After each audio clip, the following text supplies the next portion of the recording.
We're entering into week 2 in our series called The Gospel According to Ruth and Esther.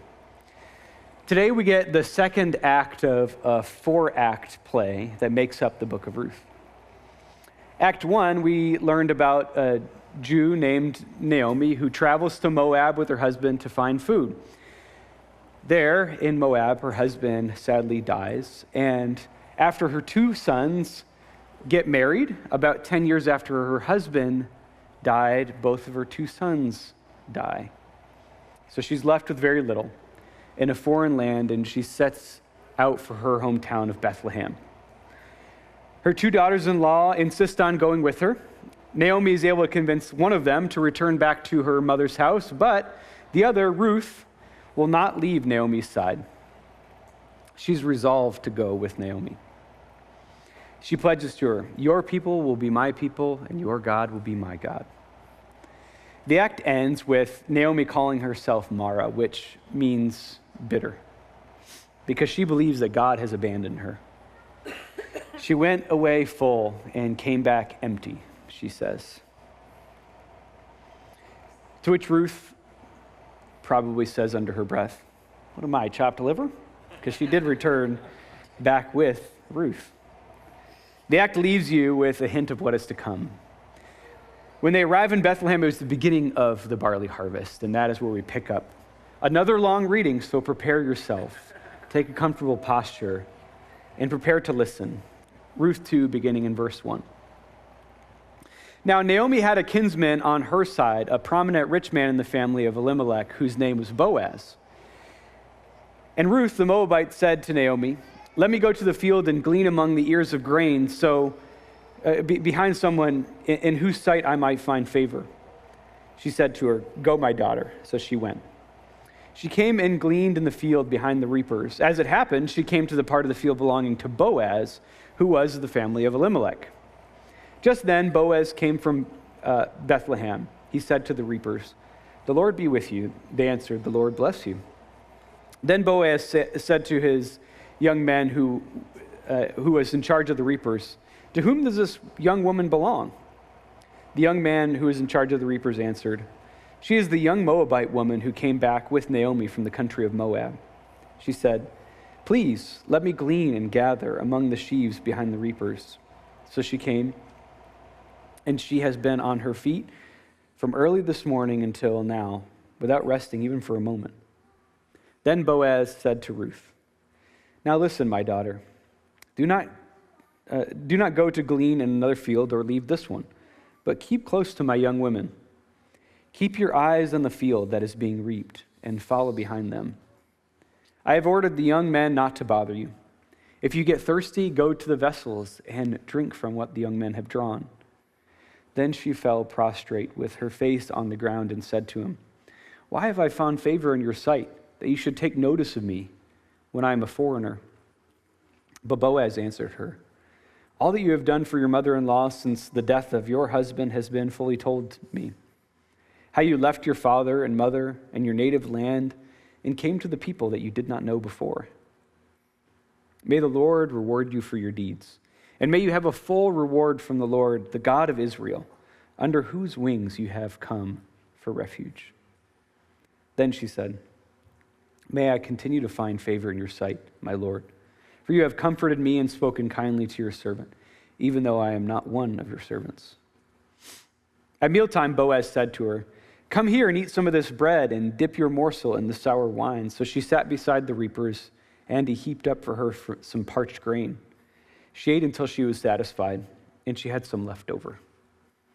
When she got up to glean, Boaz instructed his young men, "Let her glean among the standing sheaves, and do not reproach her. You must also pull out some handfuls for her from the bundles and leave them for her to glean, and do not rebuke her." So she gleaned in the field until evening. Then she beat out what she had gleaned, and it was about an ephah of barley. She picked it up and came into the town, and her mother-in-law saw how much she had gleaned.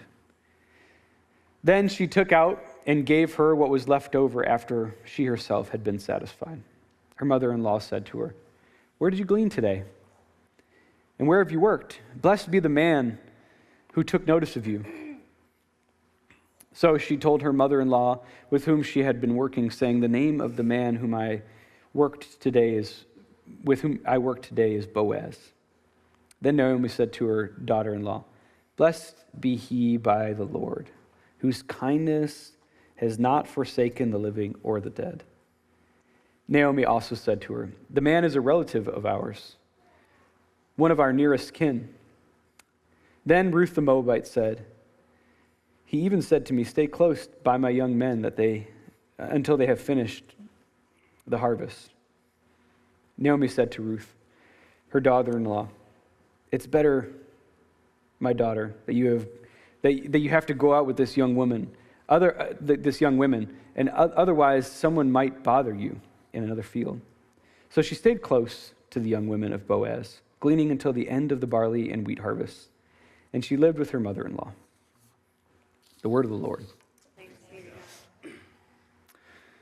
So Ruth tells Naomi, "Go and glean in a nearby field." Now, gleaning is a common practice at this time, and it's also Levitical law. You can read about it in Leviticus 19, that God's people wouldn't harvest their field all the way to the edges, but they would leave some on the edges and on the ground for the foreigner, the widow, and the orphan. Ruth checks two of these boxes. She is a foreigner and a widow. So she goes out to harvest some barley that she and Naomi could eat. The text says, "As it happened."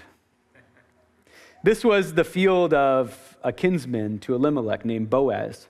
Now, I mentioned last week that the work of God in these stories is kind of the subtext, but not the text. God is not the primary character in the way that God is in most other books of the Bible. God is blamed earlier in this book by Naomi as the reason for her misfortune. But this, "as it happened," strikes me as a God is at work kind of subtext. This book places God as the background character and hints at the notion that God may be the one orchestrating all of this. So they just so happen to come back to Bethlehem at the start of the barley harvest, and then they luck into Boaz's field. The book of Ruth subtly interprets the work of God. And Boaz, he takes notice of Ruth, who's working hard, and he says, "Who is this woman?" She asks him permission to continue to glean among the fields, and he tells her, "You can not only glean, but here, you can drink from the water that the servants are drinking from." He also instructs her to stick close to the other women who are gleaning in the fields, as to not be bothered by the other men who are working in the field. Now, the text doesn't make too much of this, but it does mention this twice, to not be bothered by the young men. Both Boaz and Naomi are worried that she's going to be bothered by the young men in the field. Apparently, she's gone out to do work that may have been dangerous for a single woman to go and do alone. Working among the servants in the field, gleaning as a single woman, has its challenges. So Boaz tells her how to stay safe as she gleans. Of course, Ruth is humbled by Boaz's generosity. He's going above and beyond. Boaz says to her that he's heard about her loss and the way that she's cared for his kin, Naomi. And he says, "May the Lord reward you for your deeds. And may you have a full reward from the Lord." He specifically mentions that this is Yahweh. You know, I think that is an important little bit. Whose wings under which you have found or come to find refuge. Boaz understands where this provision for Ruth and Naomi is coming from. He doesn't say it's from Boaz. He says this is from the God of Israel as her provider. She had, after all, said to Naomi, "Your God will be my God," and here the God of Israel is providing through Boaz. This is also a conversion story. She's coming to know who Yahweh is through God's provision.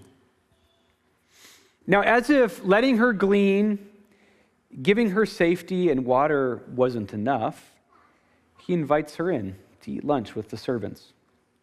There, she has her fill of bread and the ancient Near Eastern equivalent of gorp. And he further instructs the male servants to let her glean, even among the standing sheaves, not just from the scraps. That day, she brought home from the fields, already beat out, 30 pounds of barley, which is enough to last the two a long time. It is an extravagant amount for her to be gleaning. After hearing that she's gleaned such an abundance from Boaz's field, Naomi says, "Blessed is he by the Lord, whose kindness has not forsaken the living or the dead." This is the second mention of the word hesed in this book. Here it's translated kindness, which is a great understatement of what hesed is. Boaz has shown Naomi and Ruth divine covenantal love. He's gone way out of his way to give them great abundance. But this is the response to the hesed that God has shown to Boaz. And in response to the hesed that Ruth has already shown Naomi. Naomi, of course, sends Ruth back out to glean each day because the harvest is going to be this bountiful. Why not go back? For Naomi, who is convinced that she was Mara, that God had left her alone, she sees hope again. Gleaning has given her a gleaming hope. She and Ruth have been provided for.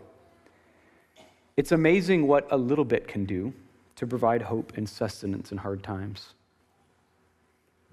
Can anybody relate to that story?